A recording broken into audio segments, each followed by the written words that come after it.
വലൈക്കും അസ്സലാം വറഹ്മത്തുള്ളാഹി വബറകാതുഹു.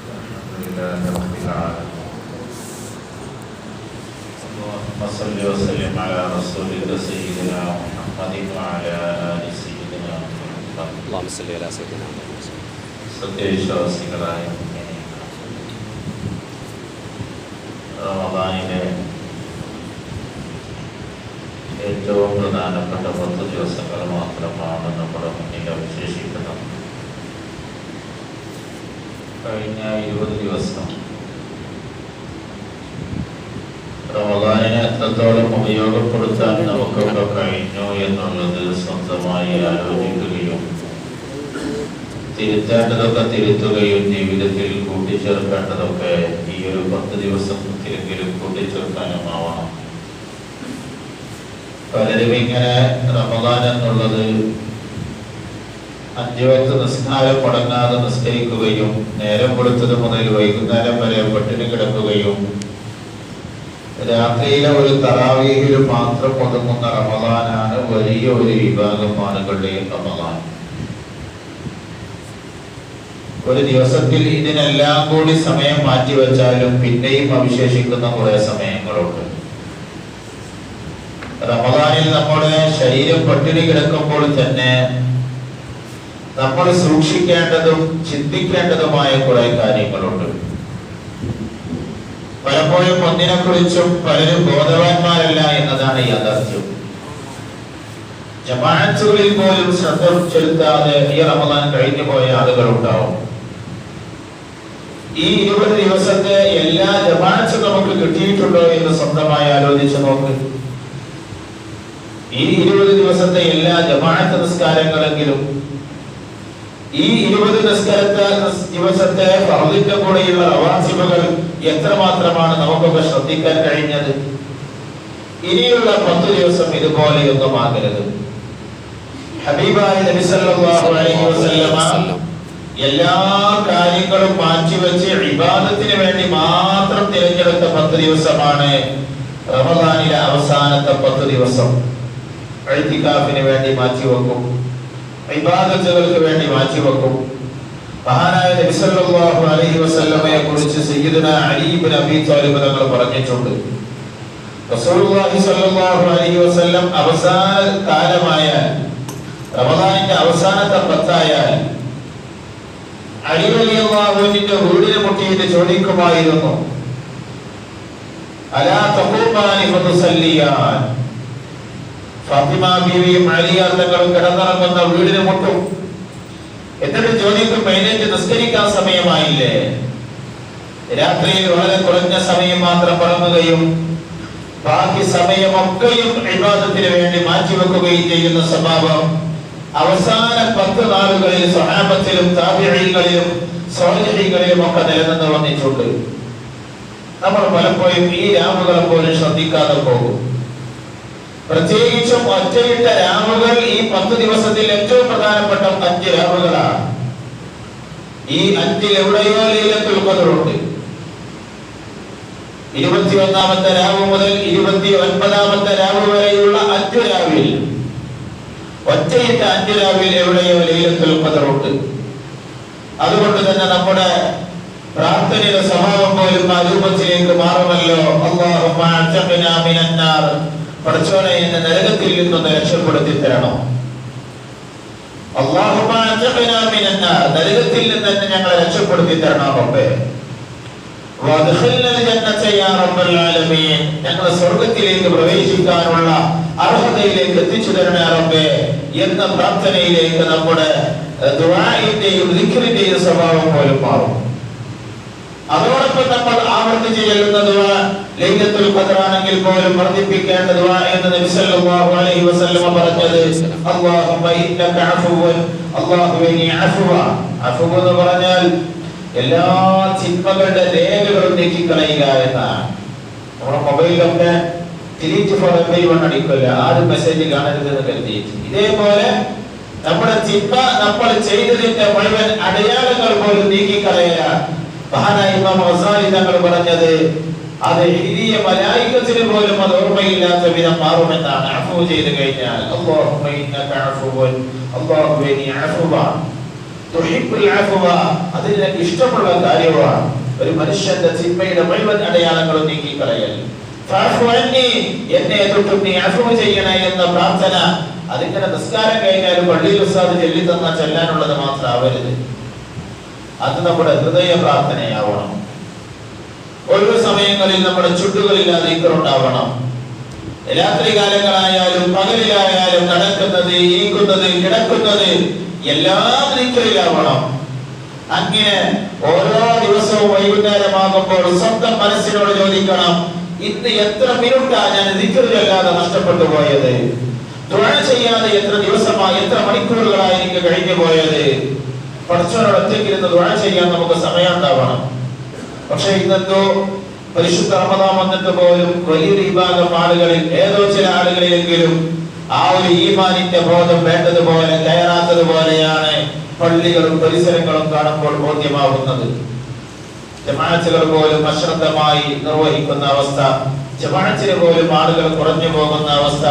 ആദ്യത്തെ 4-5 ദിവസമൊക്കെ എല്ലാവരും നല്ല ഉഷാറായിരുന്നു. ഈ കുറെ ആളുകൾ ഉഷാറാവുക 27 വരുമ്പോഴാണ്. അതുപോലെ 27 വരുന്നതിന്റെ മുമ്പ് ചിലപ്പോൾ ലൈലത്തുൽ ഖദ്ർ ഇറങ്ങിപ്പോവും. ചിലപ്പോ 27 ആയാലും ലൈലത്തുൽ ഖദ്ർ വരില്ല, അത് 29 വന്നേക്കും. അപ്പൊ ആളുകളൊക്കെ മാർക്കറ്റിലെ ഡ്രസ്സ് വാങ്ങുന്ന തിരക്കിലായി പോകുന്നു മാത്രം. ലൈലത്തുൽ ഖദ്റിനെ വാങ്ങുന്ന തിരക്കിലാവൂല, ഡ്രസ്സ് വാങ്ങുന്ന തിരക്കിലാവുമ്പോൾ ആളുകളും ലൈലത്തുൽ ഖദ്ർ ഇറങ്ങുമ്പോൾ. അതുകൊണ്ട് പ്രിയപ്പെട്ട മുഅ്മിനീങ്ങളെ ശ്രദ്ധിക്കണേ. അവസാനത്തെ നമുക്ക് അല്ലാഹു തന്ന അവസരമാണ്, പടച്ചോൻ തന്ന അവസരം. ഇനി ഈ അവസരം നമുക്കുണ്ടോ എന്ന് അറിയൂല. റമദാനിലെ അവസാനത്തെ പത്തിൽ, ഇനിയൊരു റമദാനിലെ അവസാനത്തെ പത്ത് ഞാനും നിങ്ങളും ഉണ്ടാകുമോ എന്നറിയൂല. പ്രിയപ്പെട്ടവരെ, ഉള്ള സമയം നഷ്ടപ്പെടാതെ സൂക്ഷിക്കണം. പടച്ചോനിൽ നിന്ന് നല്ല പ്രതീക്ഷയോടെ റബ്ബിനോട് ദുആ ചെയ്യണം. അല്ലാഹു തന്നെ പറഞ്ഞല്ലോ, വഇദാ സഅലക അന്നി ഇബാദി വഇദാ സഅലക ഇബാദി അന്നി, എന്റെ അടിമ എന്നെ കുറിച്ച് അന്വേഷിക്കുകയാണെങ്കിൽ ഫഇന്നി ഖരീബ്, ഞാൻ അവന്റെ സമീപത്തുണ്ടാകും. ഉജീബു ദഅവത ദാഇ ഇദാ ദഅൻ, എന്നോട് ദുആ ചെയ്താൽ ഞാൻ അവന് ഉത്തരം നൽകും. നല്ല സമയം ദുആഇനെ പറ്റിയ, ദിക്റിനെ പറ്റിയ, ഇബാദത്തുകൾ വർദ്ധിപ്പിക്കാൻ പറ്റിയ സമയമാണ്. നമ്മളൊക്കെ ജീവിതത്തിൽ ഒരുപാട് തിന്മകൾ അശ്രദ്ധമായി ചെയ്തു പോയിട്ടുണ്ടാകുമല്ലോ. ഇതൊക്കെ അല്ലാഹു തആല ചോദിച്ചാൽ നമ്മൾ എന്തുത്തരം പറയാം? നിസ്കരിച്ച നേരായാലും വജ്ജത്തുമ കൽബുടവായിരിക്കും, ഫാത്തിഹതുമ മജ്ജുടവായിരിക്കും. ചെയ്ത ഇബാദത്തൊന്നും പൂർണ്ണമായി ശരിയായ രൂപഭാവത്തിൽ പോലും ആവൂല. മനസ്സ് നിസ്കരിച്ചത് വളരെ അപൂർവ നിസ്കാരത്തിലാവും, ശരീരം കുറച്ചൊക്കെ നിസ്കരിച്ചിട്ടുണ്ടാവും. അതിലും പിന്നെ അവിടെ ഇവിടെയൊക്കെ ചോദിച്ചിട്ട് പല നിസ്കാരവും ബാത്തിലായിരിക്കും. നിസ്കാരം ബാത്തിലാവാൻ കുറെ പണിയൊന്നുമില്ലല്ലോ. ഒരാൾ ധരിച്ച പാന്റ്, അയാൾ ഉള്ളിൽ ബനിയന് പാന്റ് ചേർന്ന് നിൽക്കാത്ത ഒരു മനുഷ്യന് പാന്റ് ഒന്ന് താഴോട്ട് ജസ്റ്റ് ഒന്ന് ഇറങ്ങിയാൽ, അന്നത്തെ കാലത്ത് പാന്റ് എടുക്കല് തന്നെ അങ്ങനെയാണല്ലോ. ഷെട്ടി മേലെയും പാന്റ് താഴെയായി എടുക്കൽ ഫാഷനായി മാറുന്ന കാലത്ത് പാന്റിൽ ഇറങ്ങി അവന്റെ ആവളത്തിൽ നിന്ന് ചെറിയൊരു ഭാഗം കണ്ടു, അവന്റെ നിസ്കാരം പാത്തിലാവാൻ അത് മതിയാവും. അവനൊന്ന് ചൊളിഞ്ഞപ്പോൾ അവന്റെ കയ്യിൽ നിന്ന് 3 തവണ ഇളകി, അത് മതിയാവും നിസ്കാരം പാത്തിലാവാൻ. ചെയ്ത അമൽ എത്രത്തോളം ബാക്കിയുണ്ടാകുമെന്ന് അറിയില്ല. എന്നാൽ അറിഞ്ഞുകൊണ്ട് ചെയ്ത തെറ്റുകളോ അത് ധാരാളമുണ്ട് എന്നുള്ളത് ഓരോരുത്തരുടെയും ബോധ്യവുമാണല്ലോ. അല്ലാഹു തആല എങ്ങനെ ചോദിച്ചാൽ നമ്മളെന്താ ഉത്തരം പറയാം? മഹദിയായ ആയിഷ റളിയല്ലാഹു അൻഹ ഒരിക്കൽ നബി സല്ലല്ലാഹു അലൈഹി വസല്ലം ദുആ ചെയ്യുന്നത് കേട്ടു. അല്ലാഹുമ്മ ഹാസിബിനി ഹിസാബൻ യസീറാ, പടച്ചോനെ എന്നെ ചെറിയ ഹിസാബേ ചെയ്യാവൂ, വലിയ വിചാരണ ചെയ്യല്ല റബ്ബേ എന്ന് റസൂലുള്ളാഹി തങ്ങൾ ദുആ ചെയ്യുന്നത് മഹദിയായ ആയിഷ ബീവി കേട്ടു. അപ്പോൾ റസൂലുള്ളാഹി തങ്ങളോട് ആയിഷ ബീവി ചോദിച്ചു, മൽ ഹിസാബുൽ യസീറു യാ റസൂലല്ലാഹ്, നബിയെ എന്തിന്റെ പേരാണ് ചെറിയ വിചാരണ? അപ്പോൾ ഹബീബായ നബി തങ്ങൾ പറഞ്ഞു, യൻസുറു ഫീ കിതാബിഹി വയതജാവസു ലഹു അൻഹു, പടച്ചോൻ ഇങ്ങനെ നമ്മുടെ നന്മ തിന്മകൾ രേഖപ്പെടുത്തിയ കിതാബ് നോക്കിയിട്ട് ജസ്റ്റ് നോക്കിയിട്ടാണ് സ്വർഗ്ഗത്തിൽ പോയിക്കോന്ന് പറയുന്ന ഒരവസ്ഥ. എന്നിട്ട് നബി സല്ലല്ലാഹു അലൈഹി വസല്ലം പറഞ്ഞു, ഇന്നഹു മൻ നൂഖിശൽ ഹിസാബു യാ ആയിഷ യൗമഇദിൻ അലക, ആയിഷ ആരുടെയെങ്കിലും വിചാരണ പടച്ചോ നല്ല വൃത്തിയിൽ ചെയ്യാൻ തീരുമാനിച്ചാൽ അവൻ എന്തായാലും പരാജയപ്പെടും, അവനവിടെ ബുദ്ധിമുട്ടാവും. കാരണം നമ്മുടെ ഇബാദത്ത് എന്തായാലും പൂർണ്ണമല്ല. പൂർണ്ണമാവാനുള്ള പരിഹാരം വല്ലതും നമ്മൾ ചെയ്തു? നമ്മളത് ചെയ്തിട്ടില്ല. അശ്രദ്ധരായി നടന്ന സമയമാണ് ബോധത്തോടെ നടന്നതിനേക്കാൾ കൂടുതൽ ഉണ്ടാവുക. ദിക്റില്ലാത്ത സമയമാണ് ദിക്റുള്ളതിനേക്കാൾ കൂടുതൽ ഉണ്ടാവുക. സ്വീകാര്യമായ നിസ്കാരത്തെക്കാളേറെ ശരിക്കും നമ്മുടെ നിസ്കാരം പരിശോധിച്ചാൽ പലതും സ്വീകാര്യതക്ക് പോലും പറ്റാത്ത നിസ്കാരങ്ങളായിരിക്കും. ഒരു പടച്ചോൻ ശരിക്കും ചോദ്യം ചെയ്ത മനുഷ്യ ലോകം ചെറിയ ഹിസാബ് കൊണ്ട് ചില പേപ്പറൊക്കെ വാല്യുവേഷൻ ചെയ്യുന്ന ആളുകള് സ്കൂൾ കുട്ടികളുടെയോ അല്ലെങ്കിൽ പരീക്ഷ എഴുതിയ കുട്ടികളുടെ പേപ്പർ ഇങ്ങനെ വാല്യുവേഷൻ ചെയ്യുമ്പോൾ കുറച്ച് നോക്കിയിട്ട് അത് നല്ല ഉഷാറാവും എന്ന് കരുതിയൊരു മാർക്കിടലും എന്ന പോലെ അല്ലാഹു പരലോകത്ത് നമുക്ക് ഹിസാബ് ചെയ്തങ്ങ് രക്ഷപ്പെട്ടു പോകണം. എന്നാൽ പരലോകം പ്രതിസന്ധിയാവൂല. അതല്ല, ഞാനും നിങ്ങളും പ്രായപൂർത്തിയായ അന്ന് മുതൽ ഇതുവരെ ചെയ്ത ഓരോന്നും എണ്ണി എണ്ണി അല്ലാഹു ചോദിച്ചാൽ ഒരു ദിവസത്തിന്റെ വിഷയത്തിൽ പോലും നമുക്ക് വേർക്കാതെ അല്ലാഹുവിന്റെ മുമ്പിൽ നിൽക്കാൻ കഴിയൂലല്ലോ. അതുകൊണ്ട് ഇനിയുള്ള 10 നാള് നമ്മുടെ ദോഷങ്ങളൊക്കെ നീക്കാനുള്ളതാവണം. ചെയ്ത എല്ലാ തെറ്റും പടച്ചോൻ പൊറുക്കാനുള്ളതാവണം.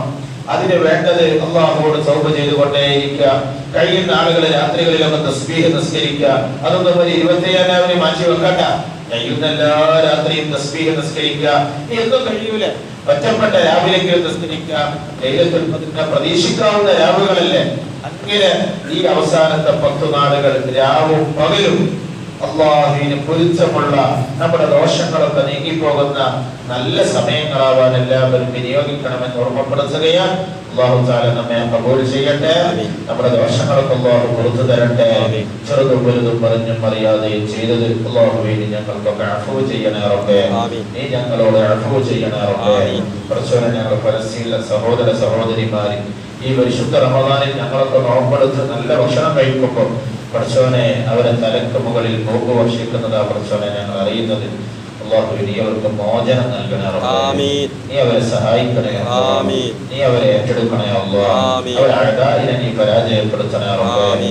നിന്റെ പ്രത്യേകമായ ഹിഫ്ള് അവർക്ക് നൽകണേ റബ്ബേ. 4 ഭാഗത്തിൽ നിന്നും അവർക്ക് ഹിഫ്ള് നൽകണേ റബ്ബേ.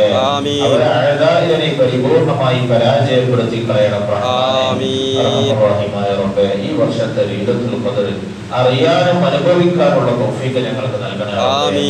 അതിന്റെ അദബുകളോടെ ലൈലത്തുൽ ഖദ്റിനെ സ്വീകരിക്കാനുള്ള തൗഫീഖ് നൽകണേ റബ്ബേ. ഞങ്ങളിൽ ഈ റമദാനിൽ എന്തെങ്കിലും അദബുകൾ ഭാഗപ്പിഴവ് വന്നെങ്കിൽ പടച്ചോനെ നീ പുറത്തു തരണേ അല്ലാഹ്. നീ പുറത്തു തരണേ അല്ലാഹ്. اللهم ربنا آتنا في الدنيا حسنة وفي الآخرة حسنة وقنا عذاب النار. آمين برحمتك يا أرحم الراحمين. صلى الله على سيدنا محمد وآله وصحبه أجمعين. الحمد لله رب العالمين.